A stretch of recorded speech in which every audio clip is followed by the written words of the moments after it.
La habitación estaba silenciosa, salvo por el rítmico tic-tac de un reloj de pie que costó más de lo que la mayoría de la gente gana en toda una vida. En el centro de la mesa de caoba se sentó la familia Sterling, buitres de diseñador negro, esperando para despojar el imperio. Y luego estaba Eleanor, sentada en la esquina más lejana, con las manos cruzadas en su regazo. Ella era la mujer invisible, la esposa trofeo, el error. Ni siquiera le sirvieron un vaso de agua. Ellos sonrieron con suficiencia, mirando sus relojes, convencidos de que ella saldría con una maleta de ropa y nada más. Pero cuando el abogado, el señor Harrison Thorne, se aclaró la garganta y leyó la cláusula final, el aire no solo salió de la habitación, fue absorbido por la pura fuerza de una traición que nadie vio venir. Ellos pensaron que Eleanor era la oveja. Olvidaron que el pastor deja el rebaño al que realmente vela por ellos. La lluvia en Seattle no solo cayó. Parecía que estaba tratando de lavar los pecados de la familia Sterling y fallando miserablemente. Era el 14 de octubre, el día que enterraron a Arthur Sterling. Arthur era un titán, un hombre cuyo nombre estaba estampado en acerías, contenedores de envío y la mitad de los rascacielos del centro de Manhattan. Tenía 82 años cuando su corazón finalmente falló, dejando atrás un legado valorado en miles de millones, una ex esposa amargada, dos hijos codiciosos y a Eleanor.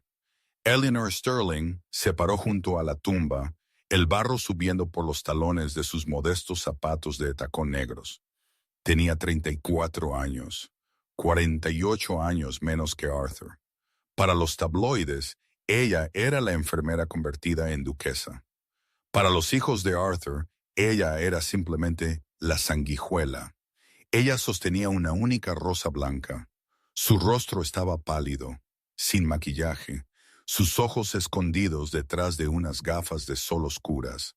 No estaba llorando histéricamente como Victoria, la hija de Arthur, quien actualmente sollozaba en un pañuelo que parecía seco. El dolor de Eleanor era algo silencioso, implosivo. Ella había perdido a su mejor amigo. Mírala. Sebastian susurró a Victoria. Sebastian era el mayor, de 45 años, con la mandíbula de su padre, pero sin la columna vertebral de su padre. Él revisó su Rolex, impaciente. Está actuando bien su papel. Le doy eso. Se pregunta cuánto tiempo tiene que esperar antes de poder cobrar el cheque y regresar al parque de caravanas del que salió arrastrándose. Victoria le siseó, ajustándose su sombrero de ala ancha. Espero que Harrison tenga el aviso de desalojo listo para la mansión. La quiero fuera para el viernes. Organizo la gala allí el próximo mes. De pie a pocos metros de distancia estaba Beatrice, la primera esposa de Arthur. Había estado divorciada de él durante 20 años, pero aún se comportaba como la matriarca. Llevaba un abrigo de piel a pesar del clima húmedo y miraba a Eleanor con un odio que podía pelar la pintura. No se preocupen, queridos, Beatrice murmuró, interponiéndose entre sus hijos. El acuerdo prenupcial era inquebrantable. Arthur podría haber estado senil al final, cayendo por una cara bonita y un toque suave, pero no era estúpido con su dinero. Ella recibe una estipendia por un año, quizás el Lexus, y eso es todo. El imperio pertenece al linaje. Eleanor los escuchó. Se aclara la garganta. El viento llevó sus susurros, pero ella no reaccionó. Estaba acostumbrada a eso. Durante los 5 años que había estado casada con Arthur, había sido invisible en cada habitación excepto en la que Arthur estaba. Ella dio un paso adelante, colocando la rosa en el ataúd de caoba. «Descansa ahora, Arthur», ella susurró, su voz rompiéndose ligeramente. «Está hecho». Se aclara la garganta. Mientras se giraba para irse, Sebastian se interpuso en su camino. Él la superaba en altura, oliendo a whisky escocés caro y arrogancia. Eleanor, él dijo, su voz goteando falsa simpatía. Iremos a la lectura en Thorne and Associates inmediatamente. Estás invitada. Por supuesto, si prefieres ir a empacar, entendemos. Eleanor lo miró. Su expresión era ilegible. Estaré allí, Sebastian. Arthur me pidió que estuviera. Arthur pidió muchas cosas cuando estaba medicado. Victoria intervino, uniendo los brazos con su hermano. No esperes un asiento en la cabecera de la mesa. Eleanor pasó junto a ellos hacia el sedán negro que esperaba. No les dijo que no le preocupaba el asiento. Le preocupaba lo que Arthur había hecho. Ella conocía al hombre mejor que nadie. Y sabía que su acto final no iba a ser una transición pacífica de poder. Iba a ser una lección. Las oficinas de Thorne and Associates estaban ubicadas en el piso 42 del Columbia Center. La sala de conferencias era una vasta extensión de vidrio y madera pulida, ofreciendo una vista panorámica de la ciudad que Arthur había ayudado a construir. El señor Harrison Thorne se sentó a la cabecera de la mesa. Era un hombre de pocas palabras, un tiburón legal que había servido a Arthur durante 40 años. Él se ajustó sus gafas de montura metálica y observó a la familia entrar. Sebastian tomó el asiento a la derecha inmediata de Thorne, aflojándose la corbata. Acabemos con esto, Harrison. Tengo una reunión de la Junta en Tokio que preparar. Las acciones cayeron un 4% esta mañana tras la noticia. Necesito estabilizar la narrativa. ¿La narrativa? Thorne repitió, su voz seca. Sí, Sebastián, siempre el showman. Victoria se sentó a su lado, revisando su maquillaje en un espejo compacto. Beatriz tomó el asiento opuesto a ellos, cruzando las piernas. ¿El personal recibe algo? No quiero lidiar con sirvientas llorando. Todo manejado, dijo Thorne. Finalmente, Eleanor entró. Se había quitado las gafas de sol. Sus ojos estaban enrojecidos. Ella dudó en la puerta. Siéntate donde quieras, Eleanor, dijo Sebastian, señalando una silla plegable de metal colocada contra la pared lejos de la mesa principal. Parece que nos falta una silla de cuero. No te importa, ¿verdad? Era un juego de poder insignificante. Había muchas sillas, simplemente habían quitado una. Eleanor no se quejó. Ella, se aclara la garganta, se sentó en la silla de metal, su postura perfecta, sus manos cruzadas sobre su bolso. Muy bien, dijo Thorne, abriendo un grueso archivador de cuero. Me saltaré el preámbulo. Arthur estaba en su sano juicio y cuerpo cuando este último testamento fue enmendado hace 6 meses. ¿Enmendado? Beatriz se enderezó. Él no nos dijo nada de una enmienda. Arthur no les dijo muchas cosas, dijo Thorne, sus ojos brillando. Empecemos. Thorne comenzó a leer las legalidades estándar. El ambiente en la sala era tenso. Sebastian golpeó su bolígrafo en la mesa. Victoria se desplazaba en su teléfono debajo de la mesa. A mi leal personal. Thorne enumeró sumas generosas. 10,000 para el jardinero, 50,000 para la cocinera, 100,000 para su chofer de 30 años. Conmovedor, Victoria murmuró. Podemos llegar a los activos, las propiedades, la sociedad holding.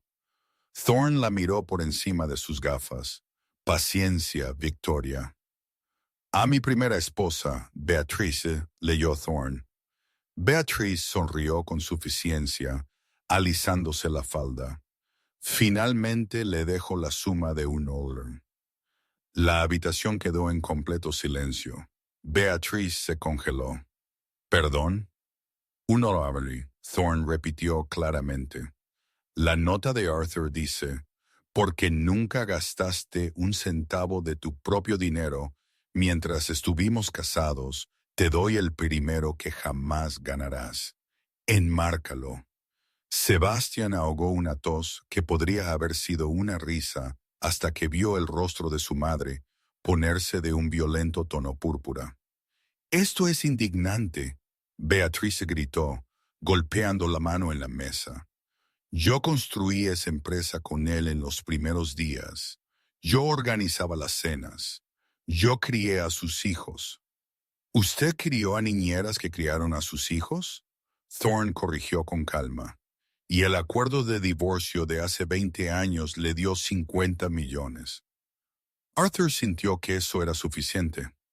Beatriz se hundió en su silla, temblando de rabia. Eleanor en la esquina no sonrió.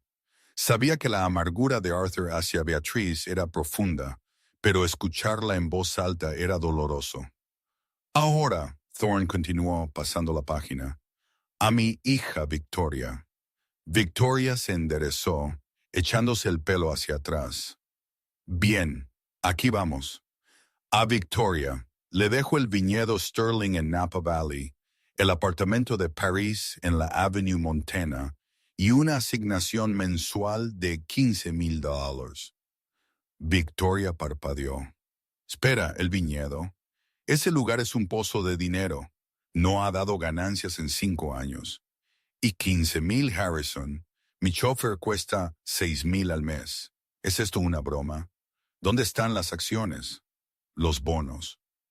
«El viñedo es suyo, Victoria», dijo Thorne. Arthur señaló que, dado que disfruta tanto del vino, quizás debería aprender a hacerlo.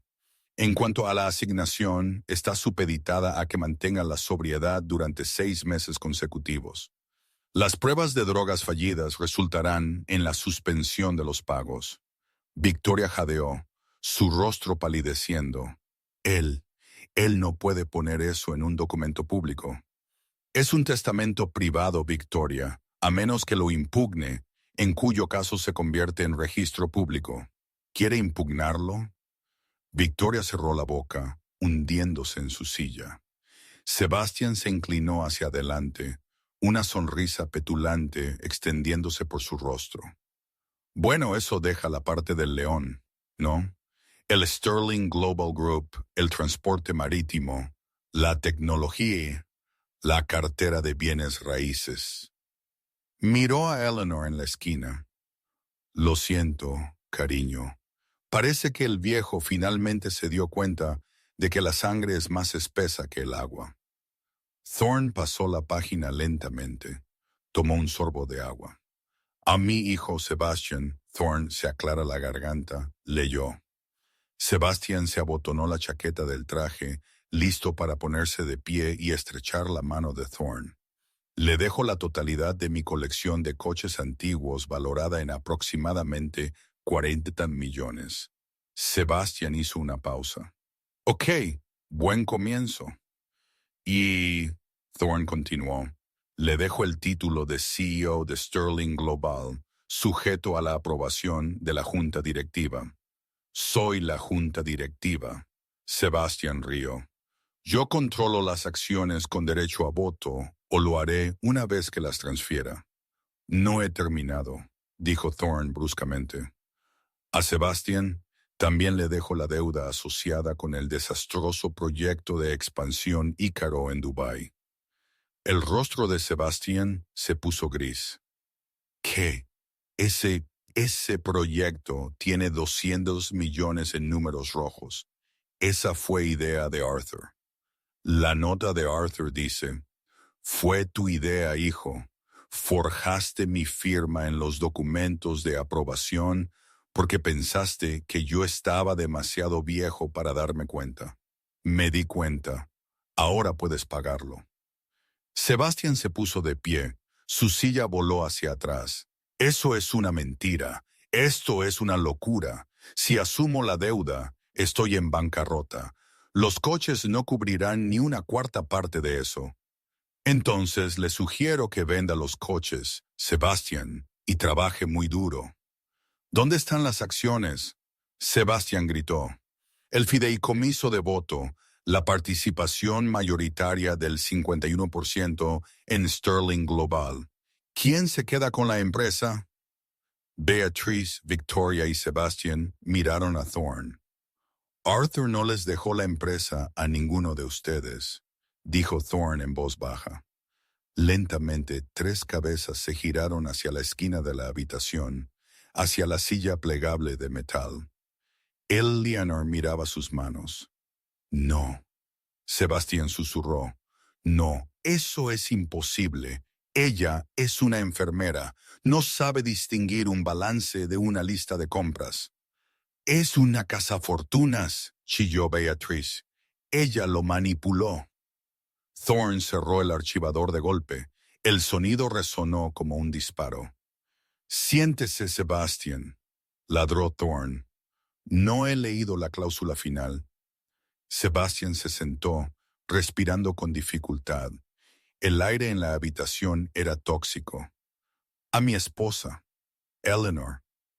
Thorne comenzó, su voz suavizándose por primera vez. Se aclara la garganta. Eleanor levantó la vista. Sus ojos se encontraron con los de Thorne. Le dejo la mansión Sterling. Le dejo las cuentas de efectivo líquido en las Islas Caimán y Zurich, que suman 400 millones. Victoria soltó un sollozo ahogado. Thorne continuó, le dejo el 51% de interés de control en Sterling Global Group, dándole autoridad absoluta sobre la Junta, el CEO y el futuro de la empresa. El silencio que siguió fue absoluto. Era el silencio de una bomba que había aterrizado, pero aún no había detonado. Entonces Sebastián rió. Era un sonido maníaco y roto. Estás bromeando. Tienes que estarlo. Ella no puede dirigir la empresa. La destruirá en una semana. Los accionistas se rebelarán. De hecho, dijo Thorne, sacando un sobre separado y más delgado de su maletín. Arthur anticipó que diría eso, por lo que dejó esta carta. Quería que la leyera solo si se cuestionaba su juicio. Thorne miró a Eleanor. ¿Puedo? Eleanor asintió lentamente. Léela, Harrison. Thorne abrió la carta. La habitación estaba tan silenciosa que se podía escuchar el zumbido de la unidad de aire acondicionado 40 pisos abajo. Harrison Thorne sostenía el sobre color crema con las manos firmes de un hombre que lo había visto todo.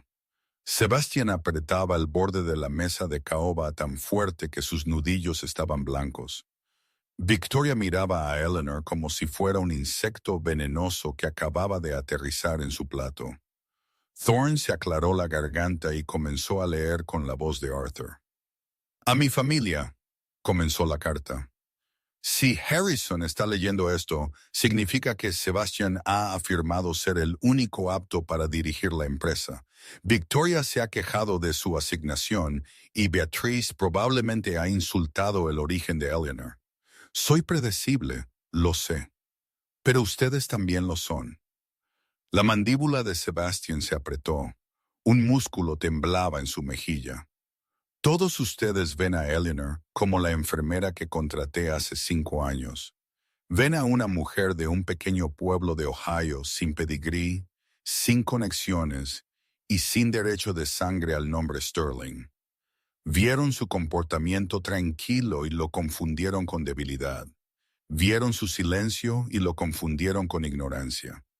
Pero eso es porque ninguno de ustedes le hizo una sola pregunta. Thorne hizo una pausa, dejando que las palabras calaran. Eleanor permaneció inmóvil, con los ojos fijos en un punto de la pared, su rostro una máscara de dolor compuesto. No le preguntaron sobre su maestría en economía de la Universidad de Chicago, que obtuvo con una beca completa mientras trabajaba por las noches. No le preguntaron por qué dejó el sector financiero para convertirse en enfermera de cuidados paliativos privados. Porque perdió a su propio padre por cáncer y quería ayudar a otros a morir con la dignidad que a él se le negó.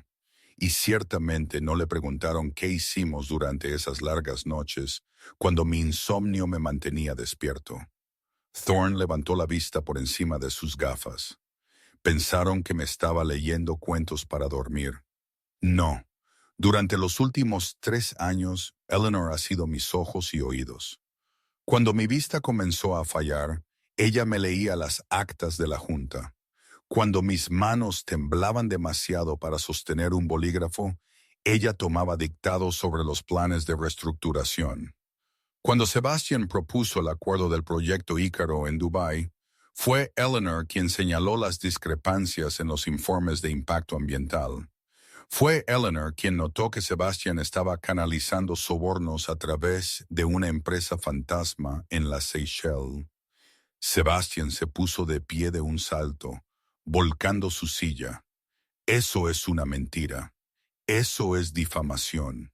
Demandaré a la herencia. Siéntese, Sebastian, dijo Thorne, su voz como un látigo.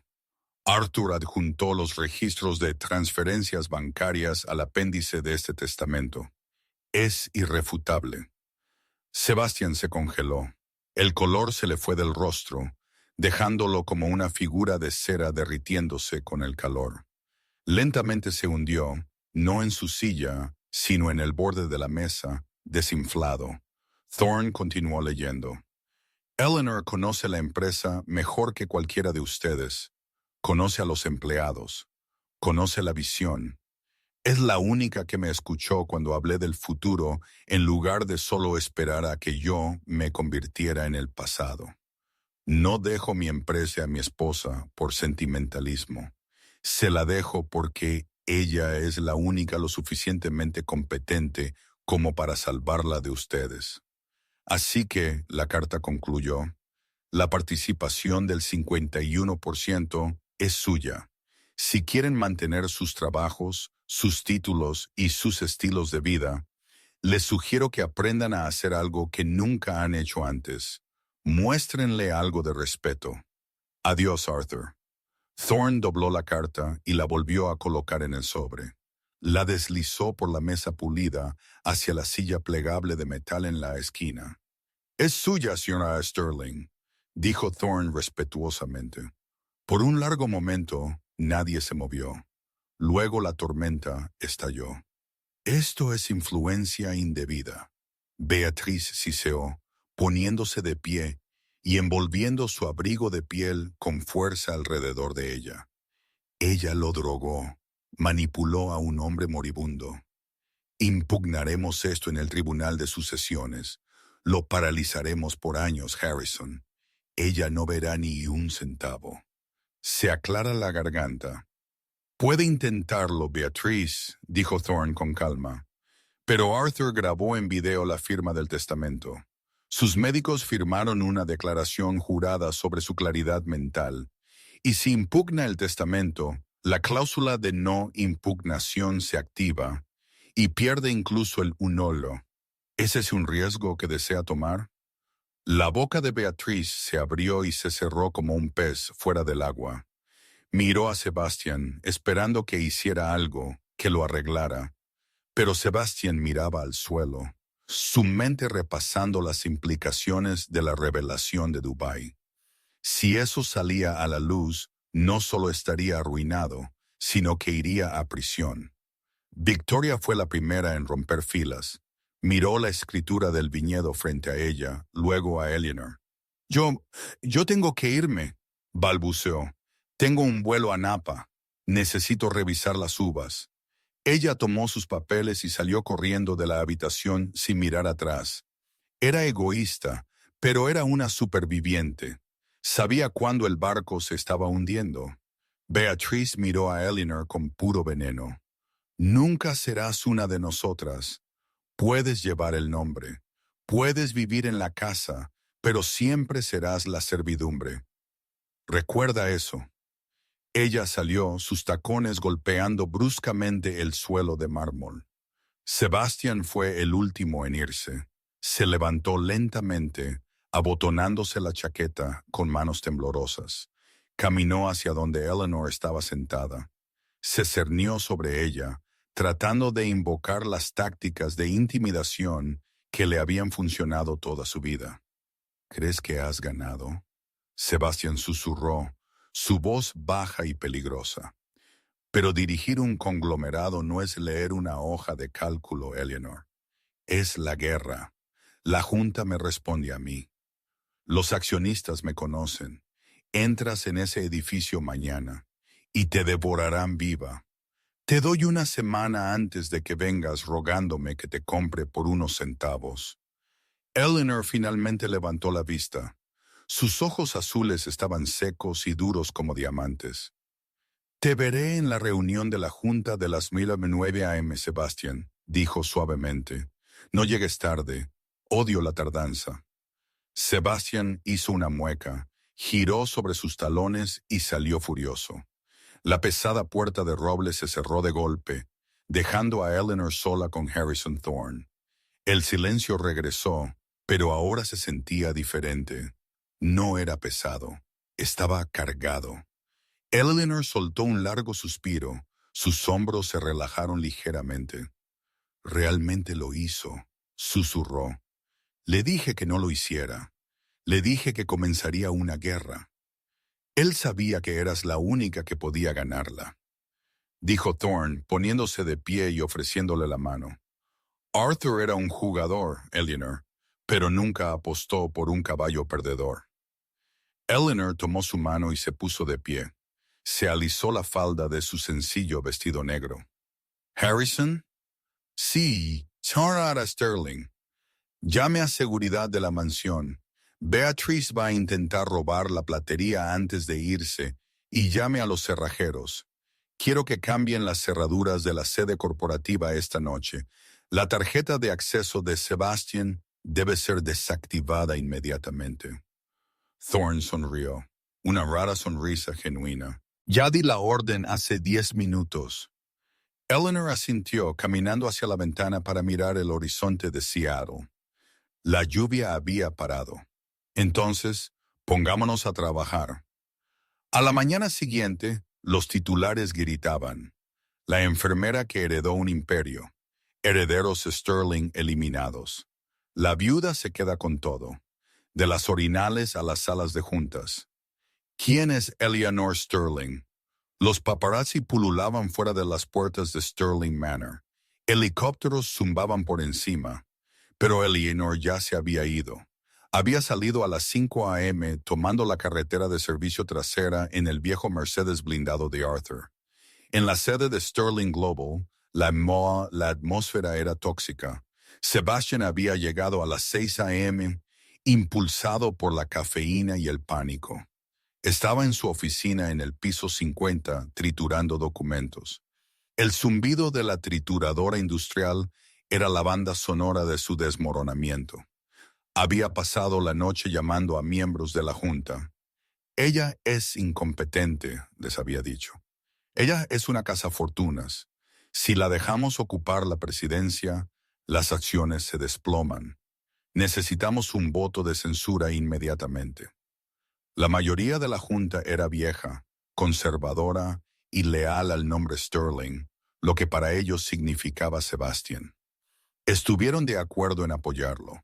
La dejarían entrar, la humillarían y la obligarían a renunciar como presidenta a cambio de un pago. Era una emboscada corporativa clásica. A las 8:55 a.m., las puertas del ascensor del piso ejecutivo se abrieron. Sebastian estaba a la cabecera de la enorme mesa de conferencias de vidrio. 12 miembros de la Junta se sentaron a su alrededor, en su mayoría hombres canosos con trajes caros. Murmuraban entre ellos, revisando sus teléfonos, riendo en voz baja sobre la situación. Probablemente esté perdida en el vestíbulo. Un miembro de la Junta, un hombre llamado Gerald Vance, se rió. ¿Sabe siquiera qué botón presionar? Terminemos con esto de una vez, dijo Sebastian, revisando su reloj. Presentamos la moción para destituirla como presidenta por falta de calificación. Le ofrecemos 10 millones para que se vaya. Ella lo acepta. Vamos a almorzar. 10 millones es generoso, señaló Vance. A las 9:02 a.m., exactamente, las puertas dobles se abrieron. La sala quedó en silencio. Eleanor Sterling entró. No llevaba el cardigan desaliñado que le habían visto en las visitas al hospital. Llevaba un traje sastre azul marino que costaba más que el coche de Sebastian. Su cabello estaba recogido en un moño severo y elegante. No llevaba nada más que una delgada cartera de cuero. Flanqueándola había dos hombres grandes con trajes oscuros, seguridad privada y Harrison Thorne. «Buenos días, caballeros», dijo Eleanor. Su voz no era fuerte, pero se proyectaba claramente hasta el fondo de la sala. Caminó hacia la cabecera de la mesa. Sebastian estaba de pie allí, ocupando el asiento del presidente. «Estás en mi asiento, Sebastian», dijo Eleanor. Sebastian sonrió, un giro cruel y condescendiente de sus labios. «Este asiento es para el CEO y presidente de la Junta, Eleanor. Puede que seas dueña de las acciones, pero hasta que esta Junta ratifique tu posición, eres solo una invitada. ¿Por qué no te sientas allí?», señaló una silla auxiliar. Gerald Vance se aclaró la garganta. «Señora Sterling, a la luz de las circunstancias inusuales, la Junta considera que sería mejor si discutiéramos un paquete de transición. Hemos preparado una oferta generosa». «Señor Vance», interrumpió Eleanor, sin siquiera mirarlo, «ha estado en esta Junta durante 12 años. En ese tiempo ha aprobado 3 fusiones que fracasaron, resultando en una pérdida de 400 millones. También se perdió 6 de las últimas 10 reuniones de revisión trimestral porque, creo, estaba jugando al golf en Escocia». La boca de Vance se cerró de golpe, su rostro enrojecido. Eleanor volvió su mirada hacia Sebastian. «No estoy aquí para negociar un paquete, y no estoy aquí para ser ratificada. Soy la accionista mayoritaria. Soy la ratificación». Colocó su cartera en la mesa y la abrió. «Ahora, Sebastian, muévete». «¿O qué?». Sebastian desafió cruzando los brazos. «¿Llamarás a la estación de enfermería?». «No», dijo Eleanor. Sacó una sola hoja de papel de la cartera. «O liberaré la auditoría forense contable del proyecto Ícaro de Dubái a la SEC. La tengo aquí mismo. Detalla las transferencias bancarias a sus cuentas personales en las Seychelles. Detalla los sobornos pagados a funcionarios locales. Detalla la falsificación de la firma de Arthur». La temperatura de la habitación pareció bajar 10 de Fahrenheit. Los otros miembros de la Junta se congelaron. Sabían que Sebastian había perdido dinero en Dubái, pero no sabían sobre el fraude.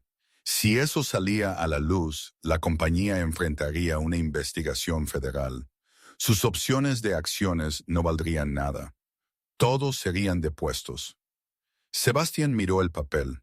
Su bravuconada se evaporó. Miró alrededor de la habitación buscando apoyo, pero los miembros de la Junta estaban de repente muy interesados en sus blocs de notas. Nadie quería ser asociado con fraude federal. «No lo harías», Sebastian siseó. «Destruiría las acciones de la compañía. También perderías millones». «Puedo permitirme perder millones para limpiar la podredumbre», dijo Eleanor fríamente. «¿Puedes permitirte ir a prisión federal, Sebastian?». Un silencio largo y agonizante se extendió entre ellos. El tic-tac del reloj de pared sonaba como golpes de martillo. Lentamente, humillantemente, Sebastian descruzó los brazos. Recogió su bolígrafo. Se apartó de la cabecera de la mesa. Eleanor no se regodeó. No sonrió. Simplemente dio un paso adelante y se sentó en la silla de cuero. Era demasiado grande para ella físicamente, pero llenó el espacio con una intensidad que hizo que todos los demás se sintieran pequeños. Miró a lo largo de la mesa. «Ahora», dijo, abriendo un archivo, «Punto 1. El despido inmediato del director ejecutivo, Sebastian Sterling, con causa». «¡No puedes hacer eso!». Sebastian gritó. Su voz se quebró. «Soy el legado. Este es mi nombre en el edificio». ¿Todos a favor? Eleanor preguntó a la sala. Ella levantó su mano. Harrison Thorne levantó su mano. Gerald Vance, sudando profusamente y luciendo aterrorizado por la mujer que sabía de sus viajes de golf, levantó lentamente su mano.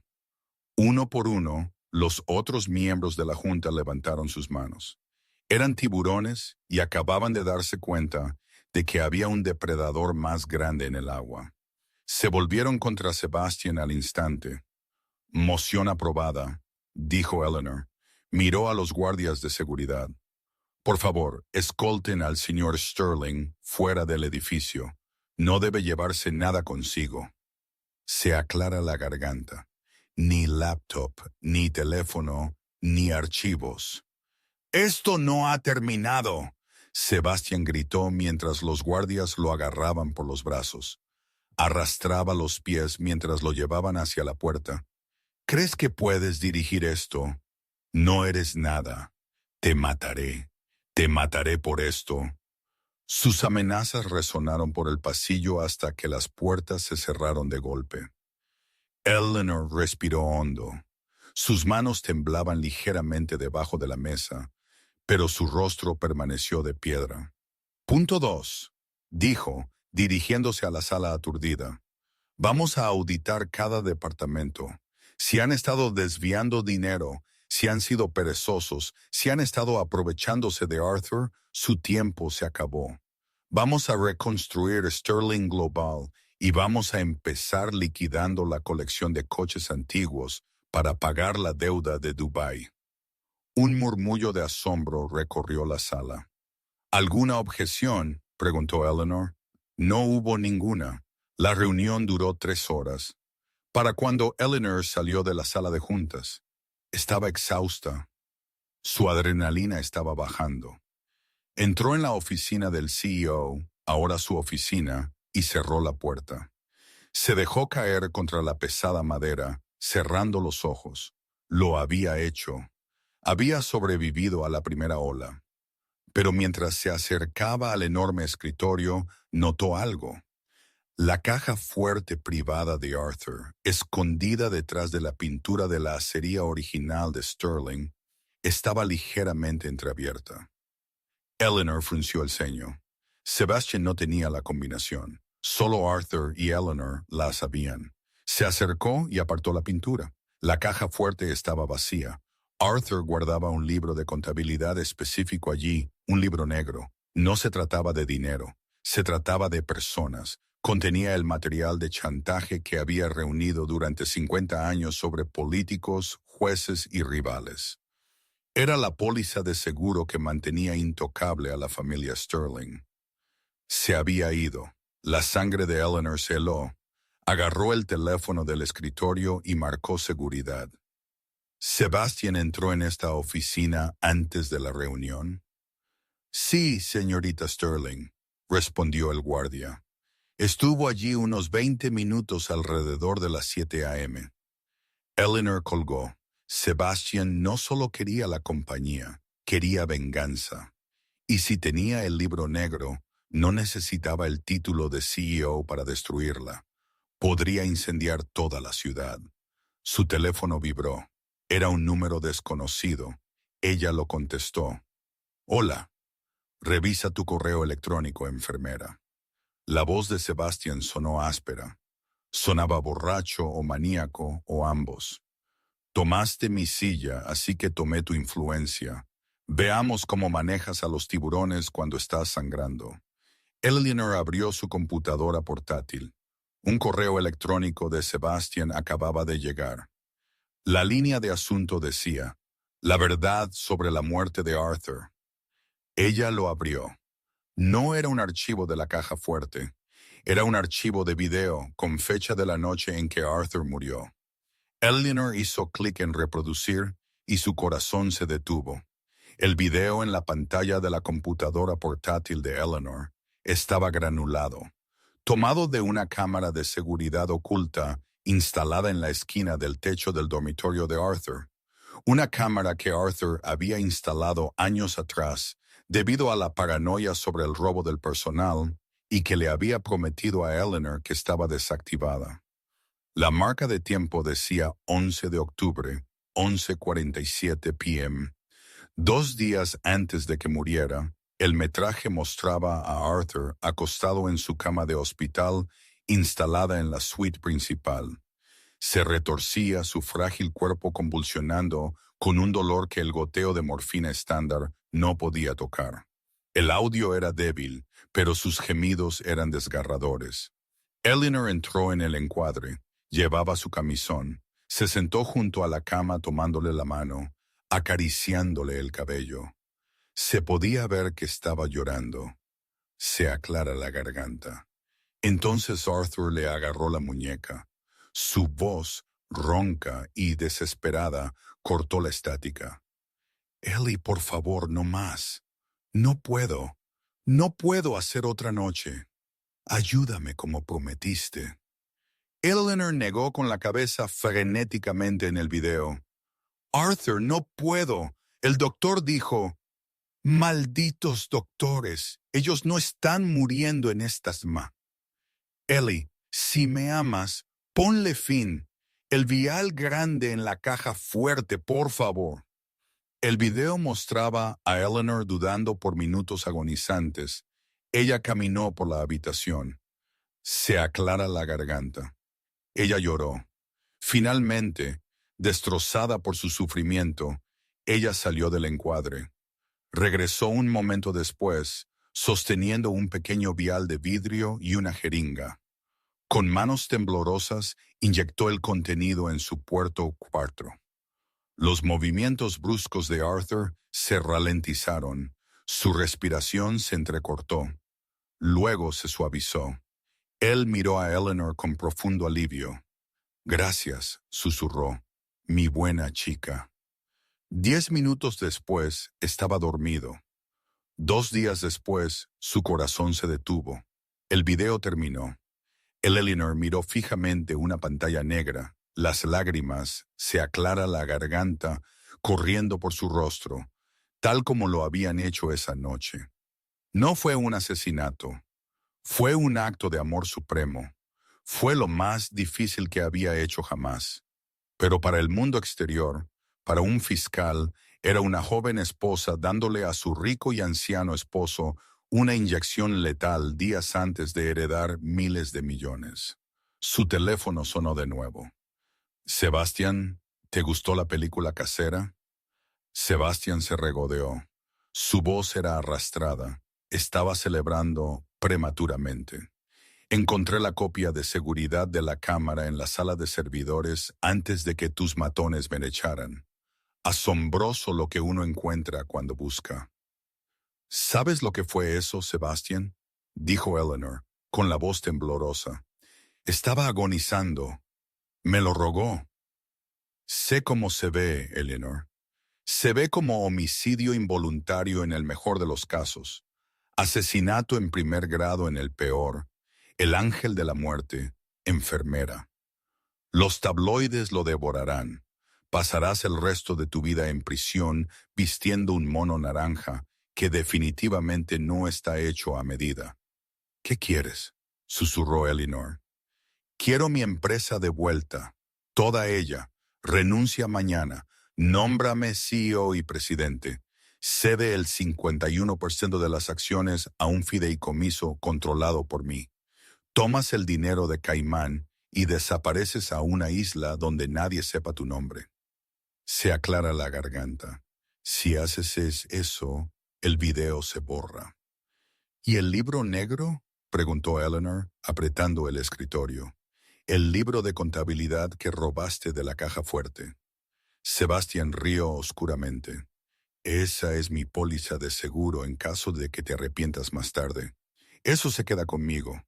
Tienes hasta el mediodía de mañana para anunciar tu renuncia. Si no, envío el video al fiscal a las 12:01 p.m.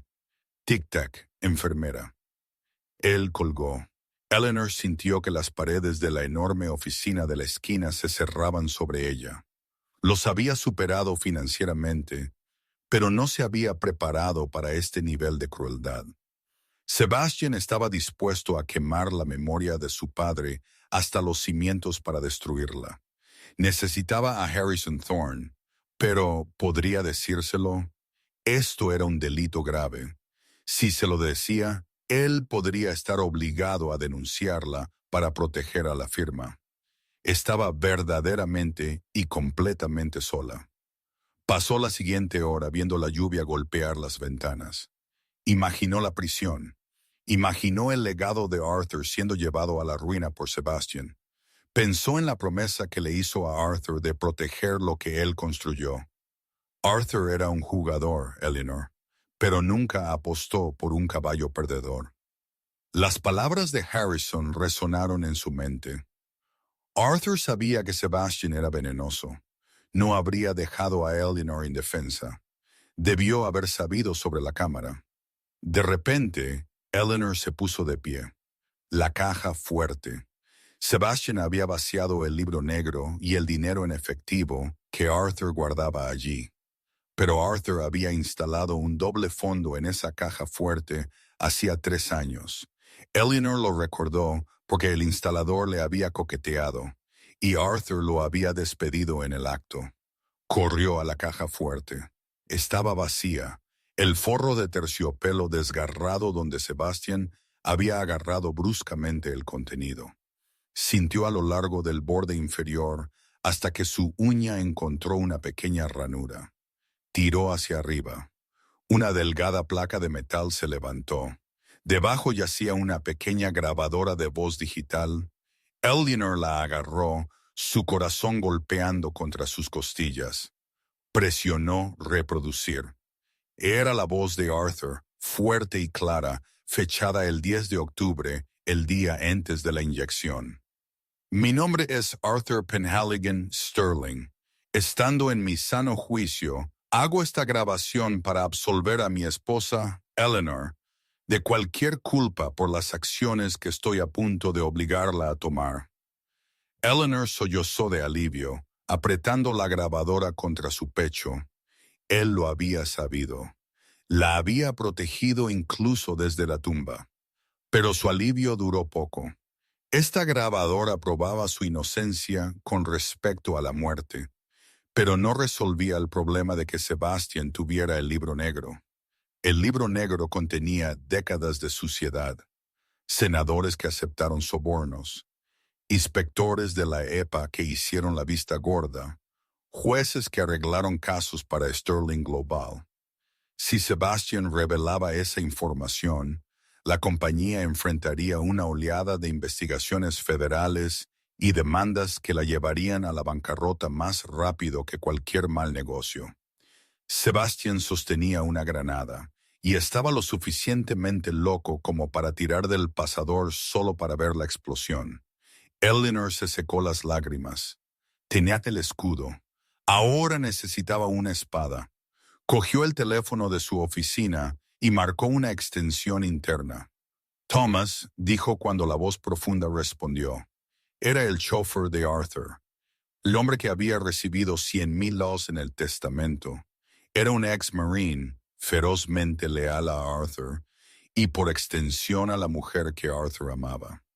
Sí, Sr. Sterling. ¿En qué puedo ayudarla? Necesito que traigas el coche, el discreto, y Thomas, trae tu arma de servicio. Tenemos un problema de plagas que resolver. Sebastian estaba encerrado en la suite penthouse del Fairmont Olympic Hotel. Había estado bebiendo champán desde el mediodía, alternando entre euforia y pánico ciego. Tenía el libro negro abierto en la mesa de café. Era un cuaderno de cuero negro, literal, desgastado por años de uso de Arthur. Las entradas estaban en la caligrafía pulcra de Arthur, códigos detallados para personas y sus pecados. Leerlo hizo que Sebastian se sintiera enfermo. Su padre no solo había sido un hombre de negocios, había sido un maestro de marionetas. Sebastian se dio cuenta de lo poco que realmente sabía sobre cómo funcionaba el imperio. Su teléfono zumbó. Un mensaje de texto de Eleanor. Tú ganas. No puedo ir a prisión. Tengo los papeles de renuncia redactados. Reúnete conmigo para firmar, pero no en la oficina. No te daré la satisfacción de verme arrastrarme hasta allí.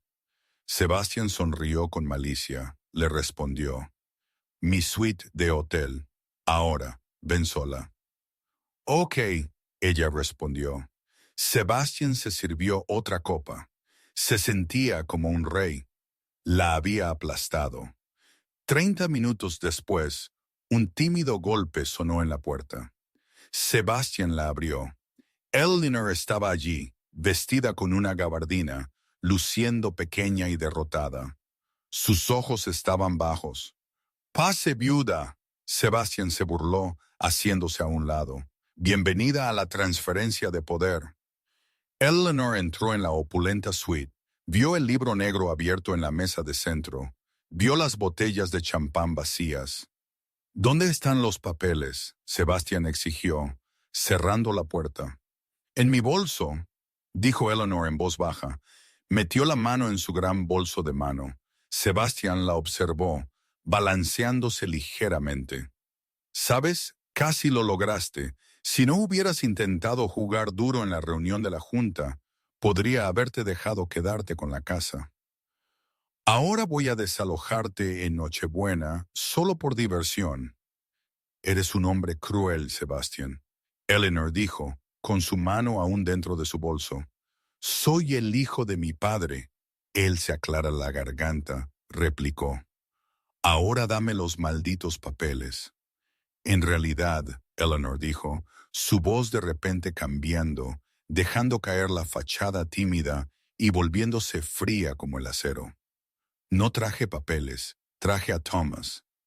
Antes de que Sebastián pudiera procesar el nombre, la puerta de la habitación contigua, que Sebastián no se había molestado en revisar, se abrió de golpe. Thomas, de un 93 metros de músculo y resolución pétrea, salió. No llevaba su arma, pero la forma en que sostenía los puños dejaba claro que no la necesitaba.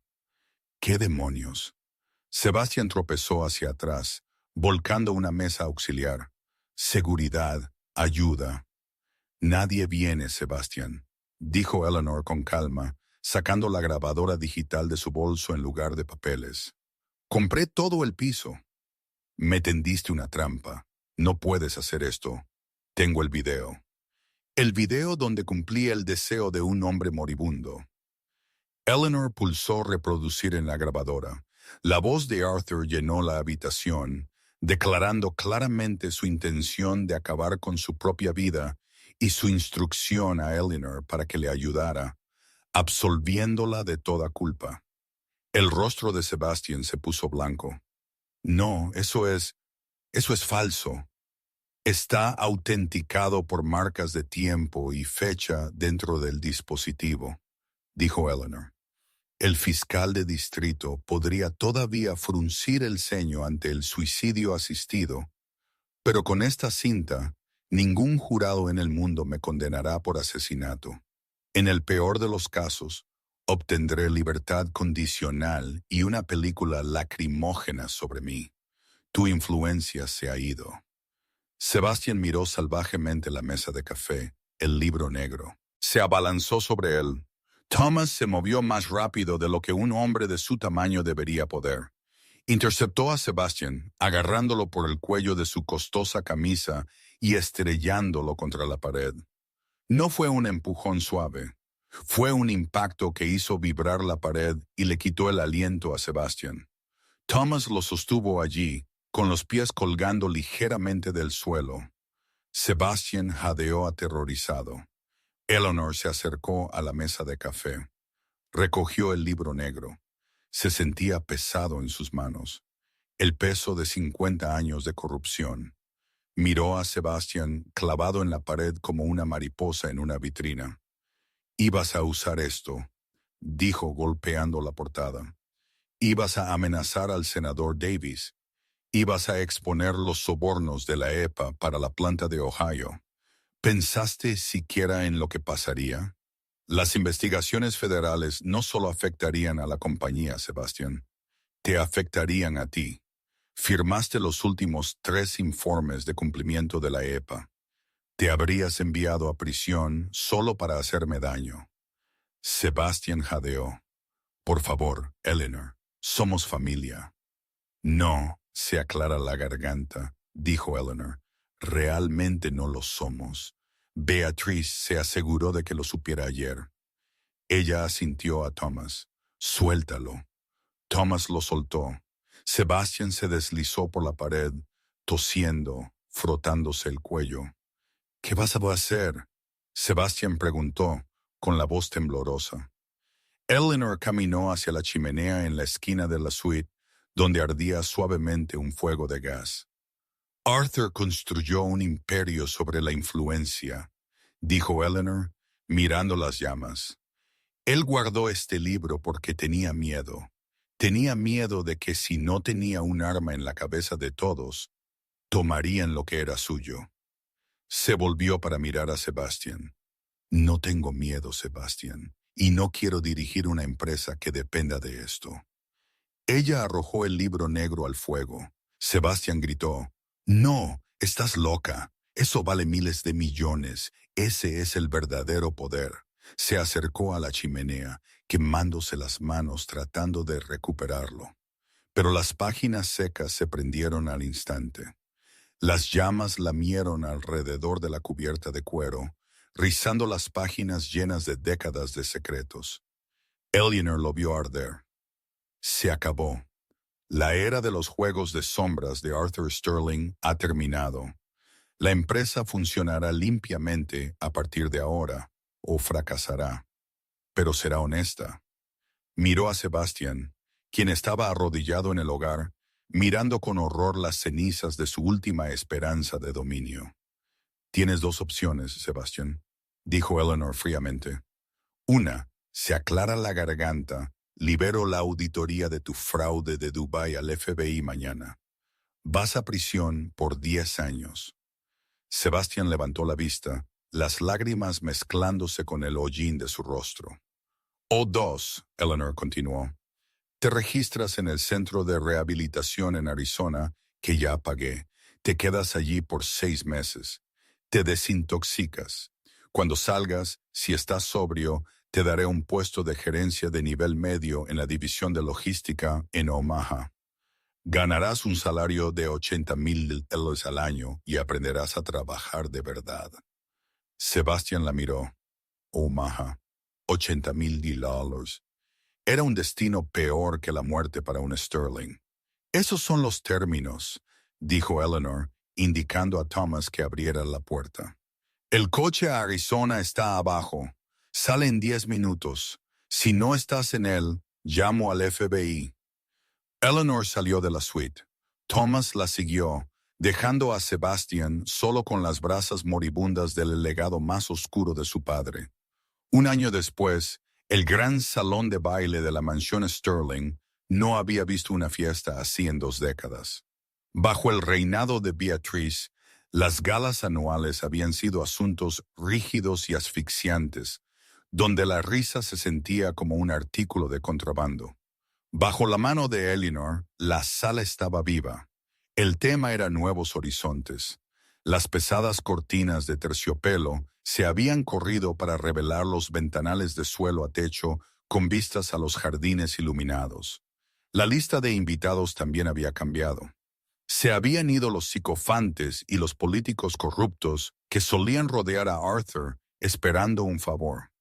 En su lugar estaban innovadores, beneficiarios de becas y el personal trabajador de Sterling Global, a quienes antes nunca se les había permitido pasar de la entrada de servicio. Eleanor se encontraba en lo alto de la gran escalera. Llevaba un vestido de seda plateada brillante, no negro. Había terminado de guardar luto. «Se ve diferente», susurró una voz cerca de la fuente de champán.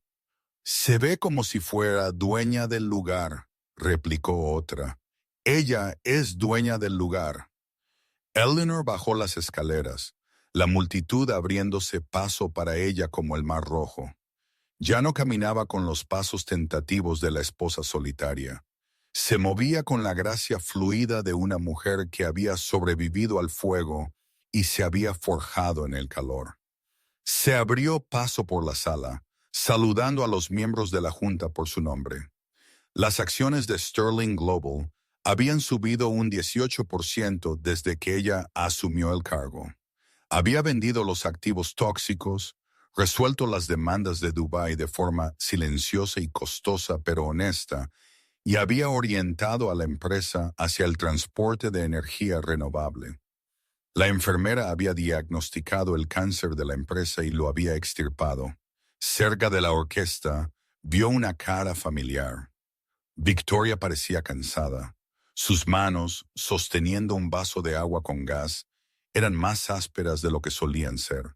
Sus uñas eran cortas, ya no estaban manicuradas hasta puntas letales. «Hola, Victoria», dijo Eleanor, deteniéndose a su lado. Victoria saltó ligeramente, luego ofreció una sonrisa cansada. «Eleanor, qué fiesta. ¿Cómo está Napa?» «Duro», admitió Victoria, tomando un sorbo de agua. Había estado sobria durante 11 meses. La cosecha fue difícil. Perdimos el 20% por la helada. Tuve que estar allí a las 13 con los ventiladores antiheladas. Me rompí un tacón en el barro. Pero salvaste la cosecha. La mayor parte, dijo Victoria. Miró a Eleanor, sus ojos buscando. De hecho, hice vino, Eleanor. Quiero decir, no solo lo bebí, lo hice. Sabe mejor así. Me alegro de escuchar eso, dijo Eleanor sinceramente. Arthur estaría orgulloso. Victoria apartó la mirada, conteniendo las lágrimas. No sé sobre eso, pero yo estoy orgullosa y gracias por no cortarme por completo cuando pudiste haberlo hecho. La familia es complicada, dijo Eleanor suavemente. Disfruta de la noche, Victoria. Ella siguió adelante. Ella se aclara la garganta. No los había perdonado.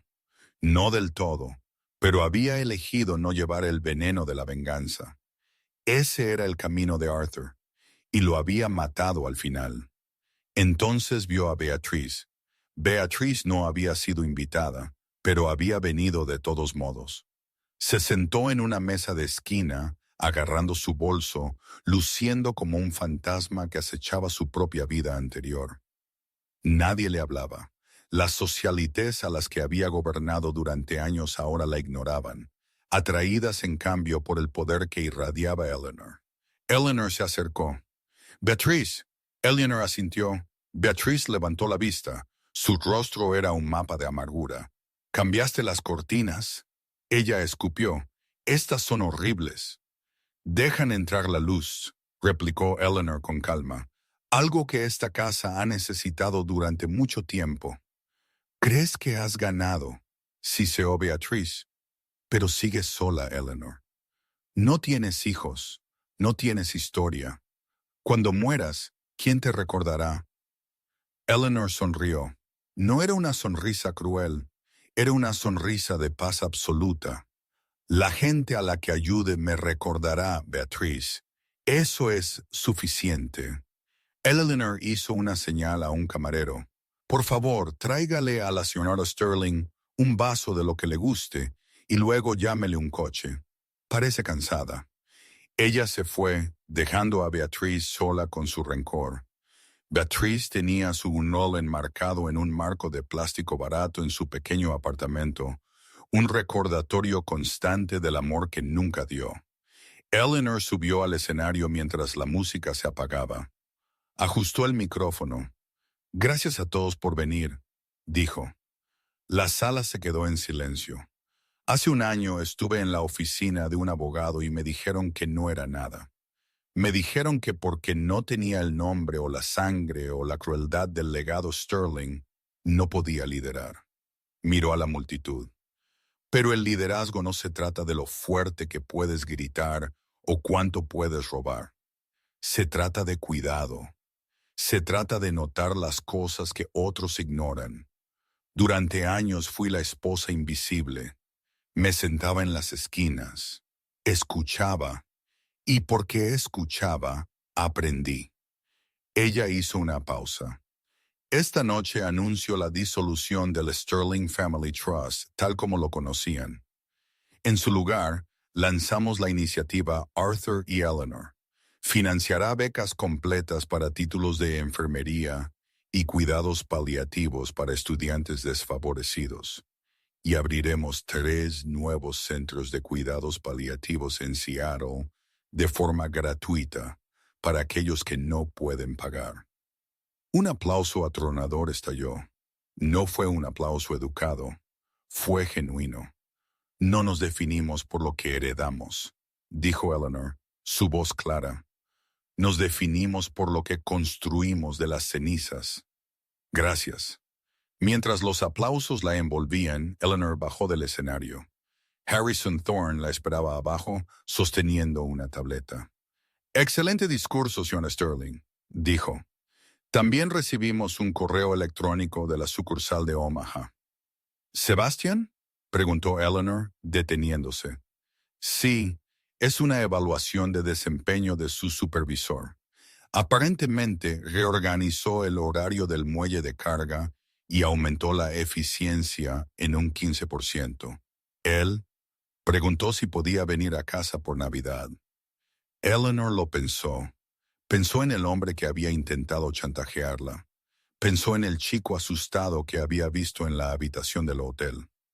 Dile, dijo Eleanor lentamente, que si mantiene sus números altos durante el 4º trimestre, puede venir a cenar, pero que duerme en un hotel. Thorne sonrió. Una rara sonrisa genuina. Muy bien, mamá. Eleanor salió al balcón. La lluvia había comenzado de nuevo. La se aclara la garganta, clásica llovizna de Seattle. Ella respiró hondo el aire fresco. Tenía 35 años. Era multimillonaria. Era la CEO de un imperio global. Se miró el dedo anular. Todavía llevaba el anillo de Arthur, pero ahora en su mano derecha. Ya no era la esposa solitaria. Era Eleanor. Y por primera vez en su vida, cuando miró hacia el horizonte, no vio una sombra, solo vio luz. Y esa es la increíble historia de Eleanor Sterling. Ella demostró que a veces la persona más callada en la habitación es la que más debes temer y la que más respeto merece. La familia pensó que podían aplastarla porque ella era solo una enfermera, pero olvidaron que las enfermeras son las que limpian el desorden, manejan el dolor y sostienen la mano de la muerte sin parpadear. Eleanor quemó el libro negro porque sabía que el verdadero poder no proviene del chantaje. Viene de la integridad. Salvó a la empresa destruyendo su oscuro pasado. Entonces, aquí está mi pregunta para ti. Si fueras Eleanor, ¿habrías quemado ese libro o lo habrías guardado para protegerte? ¿Y habrías invitado a Sebastián a volver por Navidad? Déjame saber en los comentarios si disfrutaste esta historia de justicia, traición y dulce venganza. Por favor, dale al botón de me gusta. Realmente ayuda al canal. Suscríbete y activa la campana de notificaciones para no perderte ninguna historia. La próxima semana tenemos una historia loca sobre un ganador de lotería cuyo esposo intentó esconder el boleto. No querrás perdértela. Gracias por ver y recuerda, ten cuidado a quien subestimas.